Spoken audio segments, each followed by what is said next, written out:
So something you may not know about me is I'm the daughter of a Hollywood actor. My dad acted through the 60s, the 70s, and the 80s and had his last film in 1986.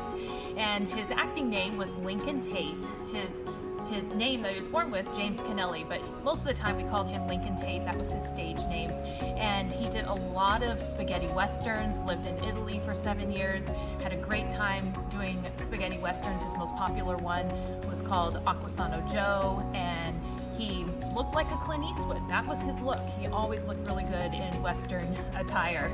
And then he came back to the States after 7 years in Italy. He did a lot of made-for-TV movies, commercials. He was in The Legend of the Lone Ranger with Christopher Lloyd, the film from 1981. Christopher Lloyd was the bad guy. My dad was General Custard, and he even did an episode of I Dream of Jeannie.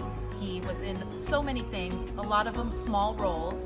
Even a movie with John Wayne called In Harm's Way. My dad had 2 speaking lines in that movie. And then his last film was 1986, and he did a horror film with Linda Blair called Grotesque.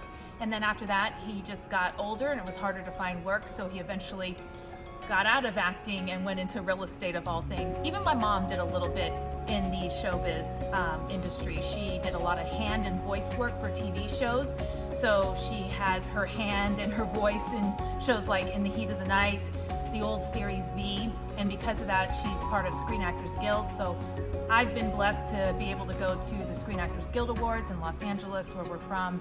And it's just really cool to have parents who have experienced that kind of industry and have been in it for a while, but eventually got out of it. But it's just a cool thing that a lot of people don't know about me.